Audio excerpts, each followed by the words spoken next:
సంచలనం సృష్టించిన టీసీఎస్ లైంగిక వేధింపులు మత మార్పిడి ఆరోపణల కేసులో నిందితురాలు నిదా ఖాన్ పోలీస్ రిమాండ్ ముగిసిన అనంతరం నాసిక్ రోడ్లో కోర్టులో హాజరుపరిచారు. కోర్టు ఆమెకు 14 రోజుల జ్యుడిషియల్ కస్టడీ విధించింది. నాసిక్ పోలీసులు తమ దర్యాప్తును కొనసాగిస్తుండగా ఆమెను అనంతరం నాసిక్ రోడ్ సెంట్రల్ జైలుకు తరలించారు. టీసీఎస్ లైంగిక వేధింపులు బలవంతపు మత మార్పిడి కేసులో నిదా ఖాన్కు మే 24 వరకు జ్యుడిషియల్ కస్టడీ విధించారు. ఆమె డిజిటల్ ఫుట్ ప్రింట్లను విశ్లేషిస్తున్నారు. ఆమె మతం మార్చాలనుకున్న హిందూ మహిళలకు 170కి పైగా ఇస్లామిక్ లింకులను పంపినట్లు వెల్లడైంది. దేవేంద్ర ఫడ్నవీస్కు సమర్పించిన జాతీయ మహిళా కమిషన్ 50 పేజీల నివేదిక ఈ ఆరోపణలను ధృవీకరించినట్లు సమాచారం. 1. మహిళా ఉద్యోగుల లైంగిక వేధింపులు, లైంగిక దాడికి ప్రయత్నాలను ఎదుర్కొన్నారు. 2.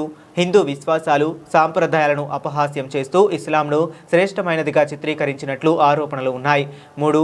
మహిళలు తమను వెంబడించడం, అనుచిత వ్యాఖ్యలు, అవమానకరమైన ప్రవర్తన వంటివి ఎదుర్కొన్నట్లు ఫిర్యాదు చేశారు. 4. కార్యాలయంలో అధికారిక ఫిర్యాదుల యంత్రాంగం లేదు. 5. అశ్విని చైనాని కాపాడిన డానిష్, తౌసిఫ్ మరియు రజాల నియంత్రణలో ఆ కార్యాలయం ఉండేదని ఆరోపణలు ఉన్నాయి. దీనిపై మాట్లాడిన ఉద్యోగుల బదిలీలు కూడా లేదా తొలగింపులను ఎదుర్కొన్నారని సమాచారం. 6. ఒక్క సీసీటీవీ కెమెరా కూడా ఏర్పాటు చేయలేదు. 7. పోస్ట్ చట్టాన్ని ఏమాత్రం పాటించలేదు. ఈ విషయాలు నిజమని తెలితే టాటా కన్సల్టెన్సీ సర్వీసెస్ తీవ్రమైన చట్టపరమైన మరియు ప్రతిష్టకు సంబంధించిన పరిణామాలను ఎదుర్కోవాల్సి రావచ్చు.